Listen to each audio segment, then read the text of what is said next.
저는 영화를 참 좋아하는데요. 영화를 종종 극장에서도 보고 집에서도 봅니다. 최근에 본 영화 중에 버드박스라는 영화가 있었습니다. 버드박스, 이제 영어로 버드박스고요. 한국말로 하자면 새 상자입니다. 새가 담긴 상자입니다. 거기 나오는 주인공 이름이 말로리라고 하는데요. 말로리라는 여자가 주인공입니다. 이 여자는 사회에서도 덕망이 있고요. 잘 나가고 그러다가 어떤 남자와 관계를 맺었는지 모르지만 애가 생겼습니다. 이 사람은 사회에서는 잘 나갈지 모르지만 관계는 영 별로였습니다. 자기 혼자 살아가고요. 가족과도 큰 인연을 맺지 않고 살아가는 사람이었습니다. 첫 장면이 영화의 첫 장면이었습니다. 강에서 배를 띄우는데요. 그 배에 두 아이를 태웁니다. 그러고 나서 자기도 탑니다. 근데 중요한 것은 이 세 명의 두 아이와 이 주인공인 말로리라는 이 여자가 다 안대를 하고 있습니다. 앞을 보지 않도록 눈을 꽁꽁 싸매고 있습니다. 그러면서 이렇게 이야기합니다. 여행을 갈 것인데 아주 힘든 여행이 될 것이다. 어떤 상황에도 안대를 벗으면 안 돼.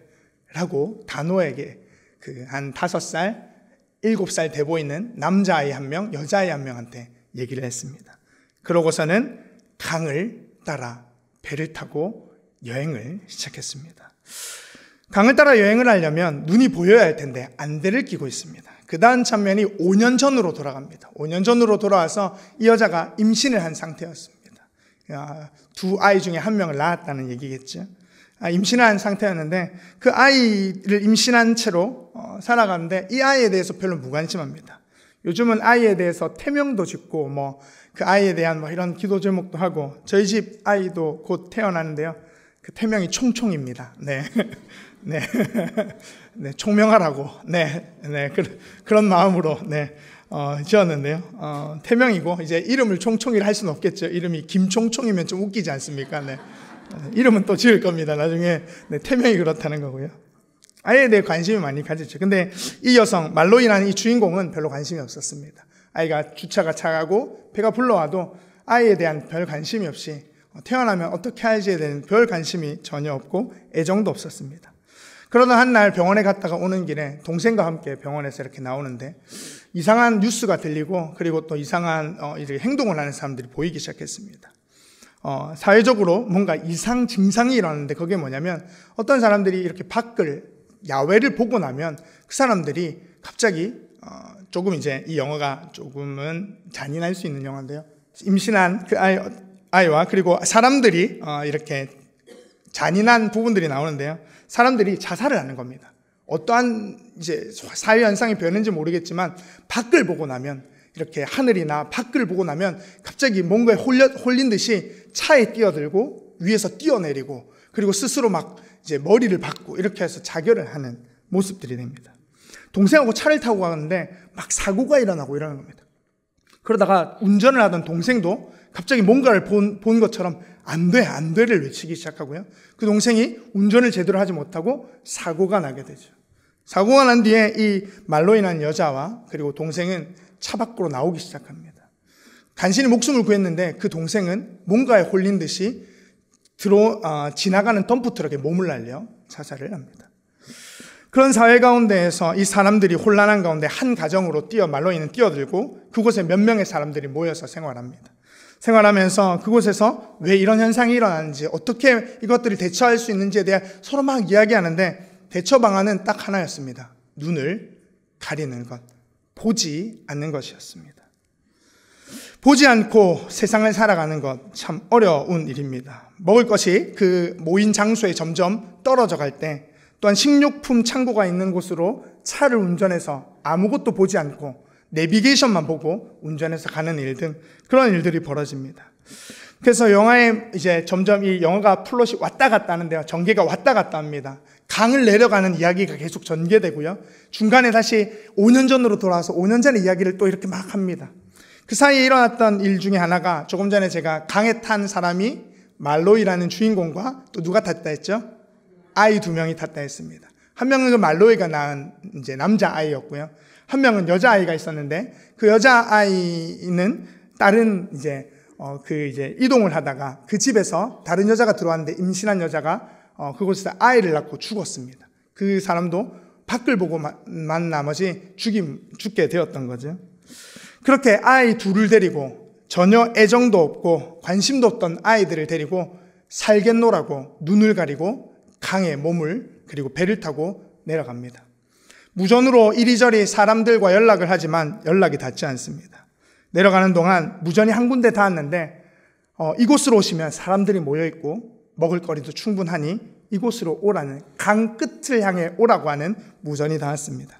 그래서 이 말로이라는 여자는 이 두 아이를 데리고 급류가 흐르는, 눈을 가리고 급류가 흐르는 강으로 배를 타고 내려가기 시작합니다. 중간에 배가 뒤집어지고요, 두 아이가 다 물에 빠지고 눈을 가린 채로 그 두 아이를 찾기에 급급한 이 여자 주인공이죠.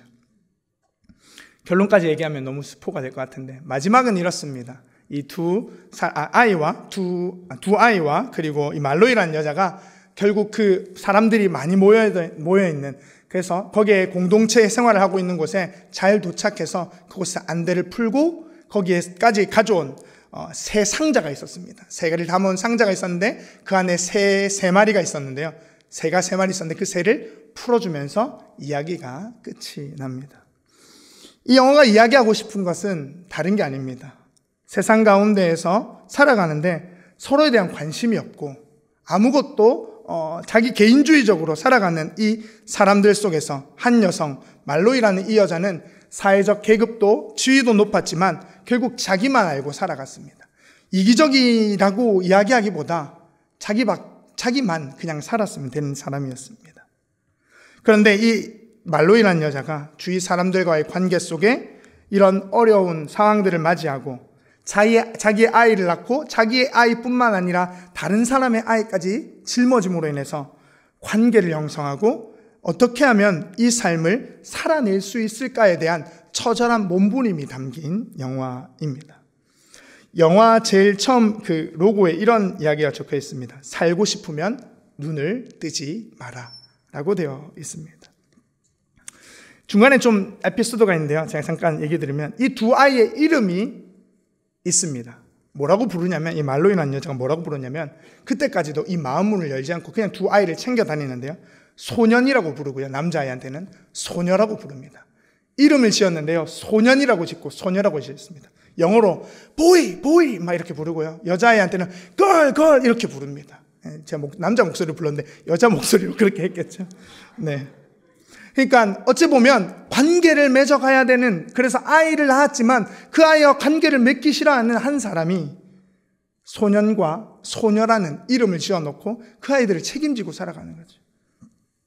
그러나 아까 말씀드린 대로 마지막 그 사람들이 모여있는 안전한 장소에 제가 도착했을 때 그 아이들에게 자기가 가장 사랑하는 이렇게 이런 현상이 일어났을 때 만난 사람들 중에 자기가 가장 사랑하는 남자 사람의 이름을 지어주고요. 또 어떤 여자의 사람의 이름을 그 아이들에게 지어주게 됩니다. 그러면서 영화가 마무리되죠. 이름을 지어주고 관계를 맺어가는 것, 사람에게 있어서는 누구나 다 그런 일이 일어납니다. 그러나 사실은 사회적인 이런 관계성 속에 우리는 더 많은 요구와 스트레스를 받아 살아가죠. 예전에는 이렇게 관계들이요, 가족 단위 아니면은 그 안에서 이제 시족 단위로 머물러 있었기 때문에 크게 어렵지 않았습니다. 서로 이야기하는 것들이 어렵지 않았습니다. 그러나 요즘에는 세대가 그리고 사회가 점점 더 커지고 확장됨에 따라서 관계들이 폭이 넓어지고 거기에 따른 스트레스가 더 많아진다라고 이야기합니다. 오늘 로마서는 우리에게 복음에 대해서 제시하고 있습니다. 로마서 1장은 복음에 대한 이야기로 시작하죠. 복음에는 하나님의 능력이 있다고 이야기하고 복음으로 인하여서 모든 이들에게 하나님의 능력, 하나님의 예수 그리스도 이름이 전파된다고 말씀해 주고 있습니다. 로마 교회의 복음을 이야기하는 이 바울은 로마 교회에 있어서 가장 필요한 이 복음이 그들에게 어떻게 작용되는지에 대해서 세세하게 설명해 가고 있습니다. 한 사람의 인생이 예수 그리스도를 받아들임으로 어떻게 변화되었고 죄로부터 어떻게 자유하게 되었고 성령이 너희를 어떻게 이끌어갈 것인지에 대한 이야기를 1장부터 11장까지 자세하게 설명해 두고 있죠. 그런 뒤에 오늘 12장이 시작됩니다. 우리가 읽은 말씀은 4절에서 13절인데요. 그 전에 12장 1절에서 3절에 이렇게 이야기하는데요. 우리 12장 1절에서 3절 말씀 함께 읽도록 하겠습니다. 12장 1절에서 3절 말씀 함께 읽겠습니다. 그러므로 형제들아, 내가 하나님의 모든 자비하심으로 너희를 권하노니 너희 몸을 하나님이 기뻐하시는 거룩한 산 제물로 드리라. 이는 너희가 드릴 영적 예배니라. 너희는 이 세대를 본받지 말고 오직 마음을 새롭게 함으로 변화를 받아 하나님의 선하시고 기뻐하시고 온전하신 뜻이 무엇인지 분별하도록 하라. 내게 주신 은혜로 말미암아 너희 각 사람에게 말하노니 마땅히 생각할 그 이상의 생각을 품지 말고 오직 하나님께서 각 사람에게 나누어 주신 믿음의 분량대로 지혜롭게 생각하라. 아멘. 하나님이 가장 기뻐하시는 것이 무엇일까요? 저는 여러 가지가 있다고 생각할 수 있겠지만 그것은 예배라고 생각합니다. 하나님이 가장 기뻐하시는 것은 예배입니다. 하나님의 구원받은 백성들이 하나님께 나와 드릴 수 있는 최고의 것은 예배이며 하나님은 그것을 받기를 원하십니다. 예배에 대해서 오늘 12장 1절에서 3절에 이렇게 기록하고 있는데요. 특별히 오늘 이 12장 1절에 이런 이야기를 하죠. 영적 예배라고 이야기합니다.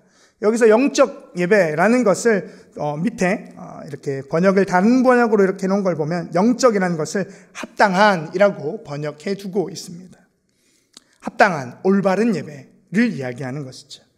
영적 예배라는 것은 우리가 영으로서 뭔가 이렇게 육체적인 게 아닌 다른 것을 이야기하는 게 아니라 하나님과의 관계성을 올바르고 합당하게 하는 것이 예배의 기본이 된다라고 이야기해 주고 있는 것입니다. 사도 바울은 오늘 복음이라는 것을 제시한 이 로마 교회에 12장으로 들어오면서 예배에 대해서 설명합니다. 하나님과의 관계에 대해서 설명하죠. 하나님이 원하시는 것은 무엇인가? 예배라는 것입니다. 예배를 통하여서 너희가 무엇을 하나님께 드릴 수 있는가? 합당하게 드릴 수 있는 관계를 요구하신다라는 겁니다. 제가 이 본문을 가지고 한 달 동안, 이번 1월달 한 달 동안 우리 드림교회에서 하루는 1절, 하루는 한 주는 2절, 그리고 이번 주까지 해서 3절로 한 절 한 절 한 절에서 설교를 하였습니다. 간단하게 그것을 요약해 본다면 하나님이 받으시기에 합당한 예배는 하나님이 먼저 누구이신지 알아야 합니다. 하나님이 누구인지 알아야 합니다. 그 하나님이 누구이신지 알고 또한 그 안에서 내가 누구인지 알아야 예배가 성립됩니다. 그저 예배의 자리에 있는다고 해서 예배가 아니죠. 그곳에서 하나님이 누구이신지, 그 하나님이 나를 뭐라고 부르시는지를 알아야 예배가 성립됩니다. 우리도 보통 이런 얘기를 오늘 우리 드림교회에 있는 아이들에도 이런 얘기를 했었는데요. 아버지가 누구인지 알고 내가 아들이거나 딸인지 알면 관계가 성립되죠. 그 안에서 무엇을 해야 올바른 관계인지를 깨닫게 됩니다.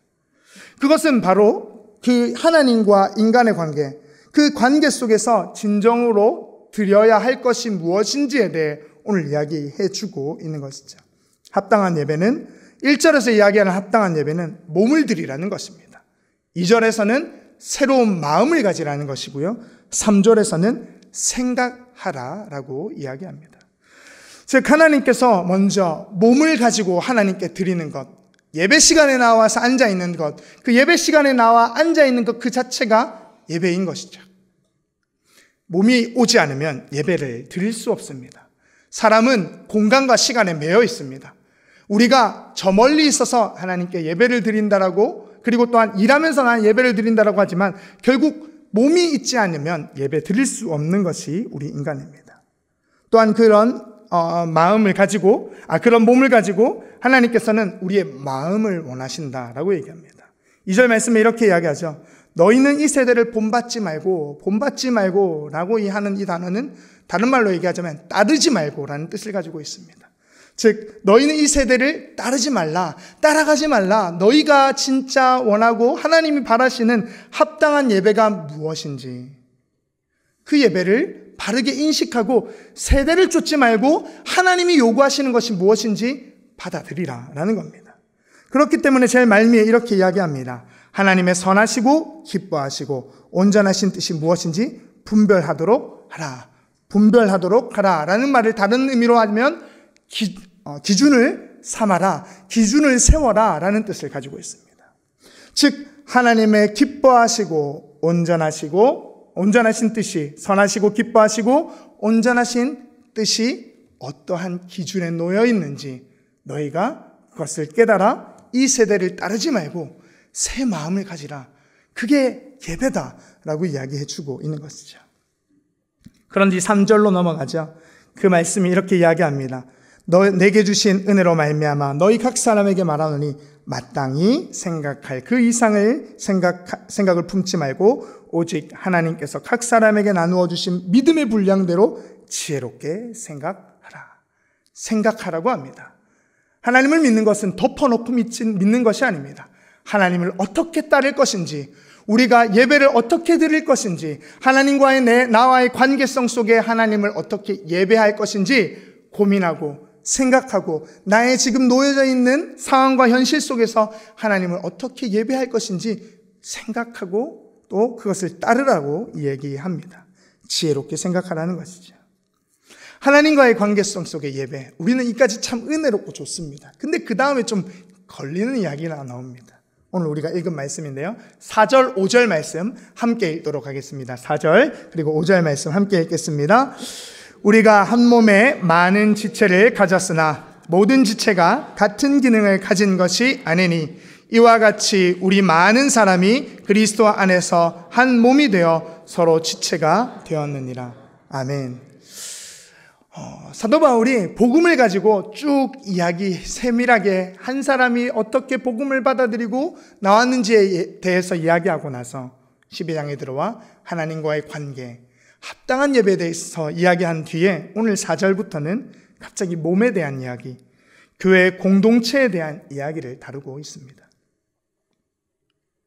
즉 예배를 통하여서 복음을 받아들인 사람들은 예배를 통하여서 하나님과의 관계를 맺습니다.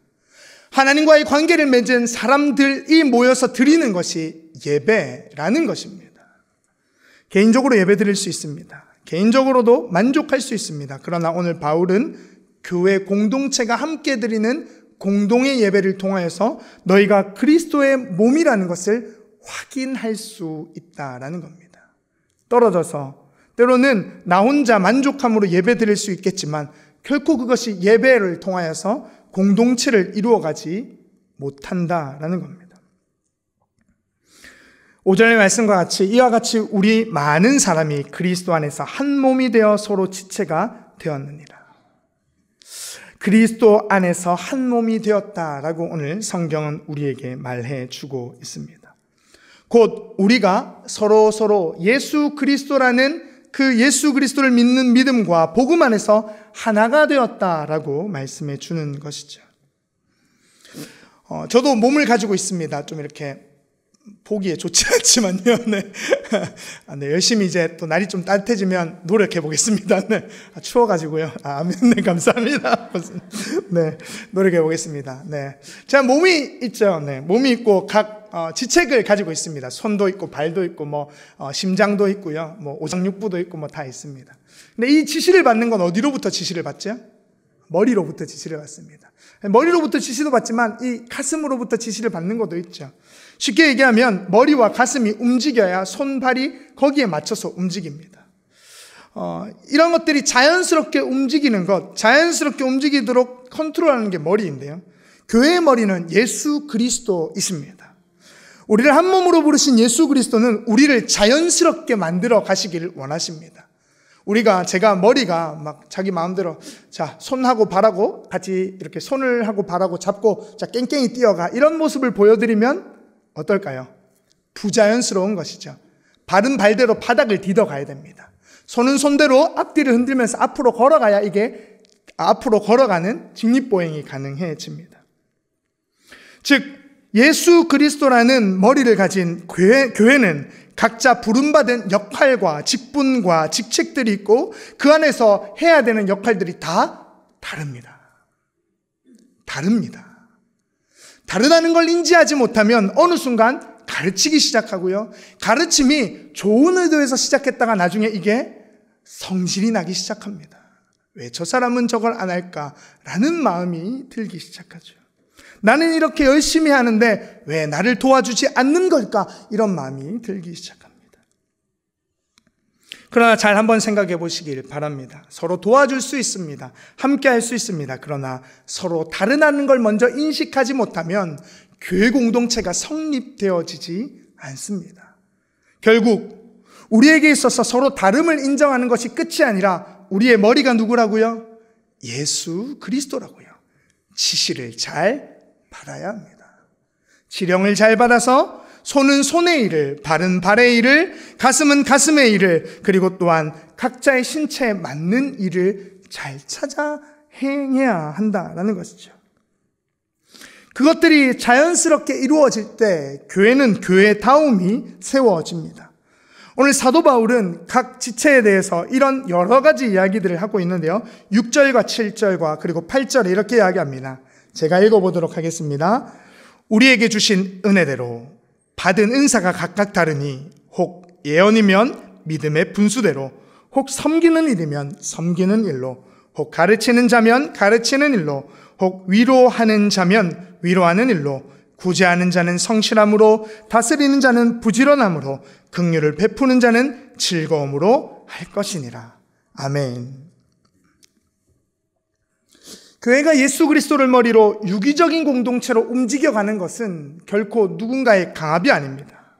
예수 그리스도를 믿는 믿음 하나만으로 모인 공동체에서 각자의 분량대로 해나가는 것이 교회의 참 모습일 것입니다. 저는 노래를 곧잘 합니다. 네. 제 입으로 이런 얘기하면 참,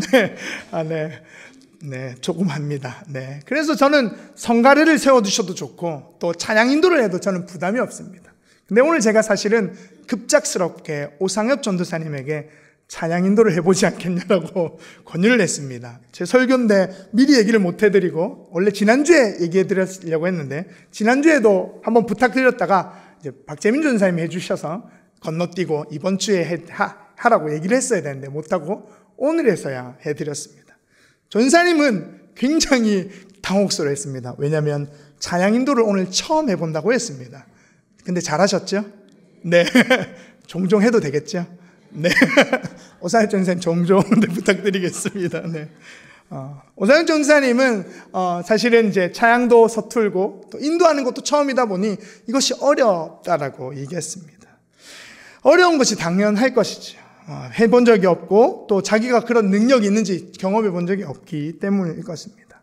그러나 은사가 있다라는 것은, 은혜를 받았다라는 것은 그 일에 적합하게 만들어졌다라는 겁니다. 그 일을 할 수 있도록 하나님이 주셨다라는 겁니다. 그렇기 때문에 우리의 각자에게도 서로에 대한 은사를 받은 것, 은혜를 받은 부분들이 다 다릅니다. 누구는 교사로서 아이들을 보면 그 심란한 가슴이 뻥 뚫리는 것처럼 기쁠 사람도 있고요.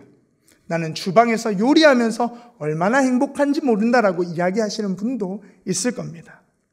그렇듯이 우리를 부르신 하나님은 각자의 분량과 은혜 받은 대로 우리를 사용해 가십니다. 우리 옆에 분들을 한번 바라보시죠. 이분은 어디에 은사가 계십니까? 이분은 어디에 은혜를 받으셨습니까? 우리는 각자가 다르게 은혜를 받았습니다. 그거를 인식하지 못하면 아까 말씀드린 대로 교회가 강요하기 시작합니다. 강조하여서 다 좋은 것입니다. 누구 하나 빠질 게 없습니다. 교회에서 물 한 잔 뜨는 것도 그건 은사입니다. 그것을 볼 수 있는 눈이 있기 때문이죠. 외로운 사람에게 찾아가 손 한번 잡아줄 수 있는 것도 은사입니다. 그걸 못 보는 사람들도 있습니다. 어느 하나, 작은 것 하나도 우리에게 있어서 하나님으로 인하여서 교회로 모인 우리는, 예수 그리스도를 머리로 한 몸으로 모인 우리는 한 사람도 벗어나거나 버려야 될 사람이 없다라는 것이죠. 때로는 우리에게 있어서 이 몸이 오작동이 일어날 때도 있습니다. 왜냐하면 우리 스스로가 예수 안에 죽어져야 되고 예수 안에 나 자신이 낮아지고 하나님을, 예수 그리스도를 바라봐야 되는데 그렇지 못할 때가 있기 때문입니다. 우리의 자아가 여전히 요동치고 있기 때문이죠. 예수 그리스도를 머리라고 이야기하지만 결국 내가 머리의 자리에 놓여질 때가 있습니다. 그럴 때 우리는 곰곰이 다시 한 번 더 12장 1절에서 3절 말씀으로 돌아와야 합니다.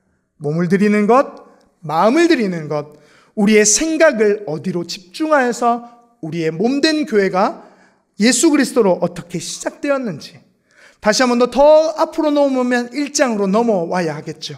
복음이 우리를 어떻게 이곳으로 인도하였고 우리를 하나 되게 하셨는지를 기억하지 못하면 교회는 세상의 동호회와 세상에 있는 많은 사람들이 모이는 즐거움의 단체와 별반 다르지 않을 수밖에 없다라는 것이죠. 우리에게 있어서 교회라는 것은 굉장히 불편한 공동체가 될 수도 있습니다. 몸이 오장똥이 일어나고 우리 스스로 이런저런 것들이 서로에게 간섭이, 권면을 넘어 그 사람에 대한 간섭이 시작되면 그렇게 되죠. 그러하기에 사도 바울은 오늘 9절에서부터 마지막 13절에 이렇게 말씀합니다. 우리 다시 한 번만 더 읽도록 하겠는데요. 우리 9절에서 13절 말씀 함께 읽도록 하겠습니다. 함께 읽겠습니다. 사랑에는 거짓이 없나니 악을 미워하고 선에 속하라. 형제를 사랑하여 서로 우애하고 존경하기를 서로 먼저 하며 부지런하여 게으르지 말고 열심을 품고 주를 섬기라. 소망 중에 즐거워하며 환난 중에 참으며 기도에 항상 힘쓰며 성도에 쓸 것을 공급하며 손대접하기를 힘쓰라. 아멘. 무엇이 먼저 나오죠? 사랑이 먼저 나옵니다. 이 사랑은 내가 원하는 사랑이 아니라 그리스도로부터 받은 교회 안의 사랑입니다. 예수께서 마지막 식사 자리에서 제자들을 불러놓고 요한복음에 보면 그렇게 말씀하셨죠. 서로 사랑하라 라고 말입니다. 그렇게 서로 사랑하면 세상이 너희가 내 제자인 줄 알게 된다 라고 말씀하십니다. 사랑하는 우리 양정교회는 새로운 건물, 새로운 교회, 새로운 성전을 지어갑니다. 우리가 건물을, 성전을 멋지게 지어 놓는다고 해서 세상이 우리를 알아줄 것 같지만 결코 그렇지 않습니다. 세상이 우리를 알아줄 수 있는 단 한 가지 방법이 있는데요. 그것은 내 옆에 있는 형제요 자매인 교회 성도를 사랑하는 것입니다. 교회가 소문나고 교회가 세상 가운데 알려지는 단 한 가지 방법은 하나님을 예배함으로 서로를 쓸 것을 대접해주고 부지런히 서로를 세워가며 형제 사랑하여 우애를 서로 먼저 하는 것에 있다라고 오늘 사도 바울은 강조해 주고 있는 것이죠. 교회는 우리가 가진 능력으로 이루어지는 것이 아닙니다. 우리가 어떠한 사역을 하고 그리고 또한 우리가 어떠한 선교를 대단하게 한다고 해서 우리가 세상 가운데 널리 쓰임받는다라고 착각해서는 안 됩니다. 우리는 하나님으로부터 함께 모여있는 것 이 자체로 하나님이 완성해 가실 놀라운 공동체로서 하나님의 은혜를 입은 사람들이라는 것이죠. 사랑하는 양정교회 성도 여러분들, 우리를 하나님이 이끌어 가심을 믿으십니까? 양정교회를 하나님이 세워가실 것을 믿으십니까? 우리가 겁낼 것은 무엇입니까? 하나도 없습니다. 서로 사랑하십시오. 그것이 우리가 할 수 있는 최고의 것이며 하나님이 우리를 통하여 사용하실 최고의 능력이 됩니다. 사도 바울이 우리에게 오늘도 전해주는 로마 교회에 말씀하셨듯 우리에게 전해주는 이것이 우리에게 능력이 되고 실력이 됩니다. 마지막으로 할 말씀 드리고 마치려고 합니다. 세상 가운데서는 스펙을 쌓아야 실력이 쌓입니다. 우리 드림교회 아이들을 보면요, 이제 중학교를 올라가고 공부를 하기 시작하고, 초등학교 때도 이제 열심히 놀다가 이제 공부를 하기 시작하거든요. 공부를 하다 보면 수학을 열심히 하려면, 수학에 성적이 잘 나오려면 수학 공부를 해야 됩니다. 영어를 열심히 잘하고 성적이 나오려면 영어 공부를 해야 되죠.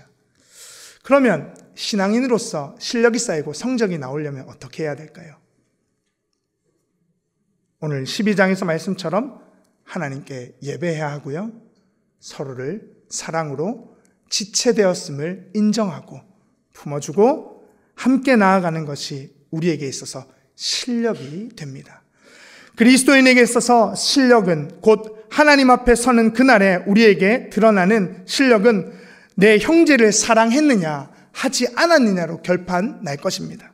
내가 얼만큼 교회를 위해서 헌신 봉사하였느냐가 실력이 아니라 내 옆에 있는 형제를 향하여서 어떠한 사명을 감당했느냐가, 어떻게 함께하였느냐가 우리의 실력이 되고 하나님이 물으시는 것이 될 것입니다. 마태복음 7장에 보면 이렇게 이야기합니다. 마태복음 7장 16절에서 부터 24절의 말씀 제가 마지막으로 읽도록 하겠습니다. 이렇게 말씀합니다. 그들의 열매로 그들을 알지니 가시나무에서 포도를 또는 엉겅퀴에서 무화과를 따겠느냐. 이와 같이 좋은 나무마다 아름다운 열매를 맺고 못된 나무가 나쁜 열매를 맺나니 좋은 나무가 나쁜 열매를 맺을 수 없고 못된 나무가 아름다운 열매를 맺을 수 없느니라. 아름다운 열매를 맺지 아니하는 나무마다 지켜 불에 던져지느니라. 이러므로 그들의 열매로 그들을 알리라. 나더러 주여 주여 하는 자마다 다 천국에 들어갈 것이 아니요 다만 하늘에 계신 내 아버지의 뜻대로 행하는 자라야 들어가리라. 아멘. 하나님의 뜻을 따라 행하는 자, 서로 사랑하는 것을 아끼지 않는 자. 이 말씀이 나중에 마태복음 뒤쪽에 보면 형제 사랑하고 그리고 또한 네가 부지 중에 소자 하나를에게 물 한 그릇 준 것이 하나님께서 기억한 것이 된다라고 말씀해 주고 있습니다. 사랑하는 양정교회 성도 여러분들, 주저하지 마십시오. 내 손을 뻗어서 옆에 있는 형제의 손, 우리 자매의 손, 우리 성도님들의 손을 잡아주십시오. 그것이 우리가 살아가는 능력이 되고 예수 그리스도를 믿은 증거가 될 것입니다. 교회에 있어서 실력은 사랑하는 것입니다. 그것이 우리에게 있어서 확실한 증거가 되어 하나님이 부르시는 그때에 우리를 칭찬해 주시고 우리 양정교회에 있는 모든 성도님들을 불러 하나님의 거룩한 나라에 이르게 되는 귀한 은혜가 우리 모두에게 있기를 주님의 이름으로 간절히 소망합니다. 기도하겠습니다. 살아계신 아버지 하나님, 은혜를 감사합니다. 세상은 점점 개인적으로 자신의 쓸 것과 자신의 것들만을 채워갑니다. 우리에게 있어서 공동체로 모였다는 것이 어떠한 의미인지를 깨닫게 하여 주시옵소서. 우리가 서로를 돌보아야 될 것이 우리에게 어떠한 책임이 있는지를 깨닫게 하여 주시옵소서. 분명히 우리의 삶을, 우리의 공동체를 하나님이 끌어가실 텐데 우리가 그곳에서 하나님의 뜻을 따라 쫓아갈 수 있는 사랑하는 우리 양정교회 공동체 되어서 하나님이 기뻐하시는 공동체, 하나님이 원하시는 공동체로 온전히 세워가여서 한 몸이 되고 서로를 온전히 세워가는 그런 교회 되도록 역사하여 주시옵소서. 모든 말씀 우리 주 예수 그리스도의 이름으로 기도드립니다. 아멘.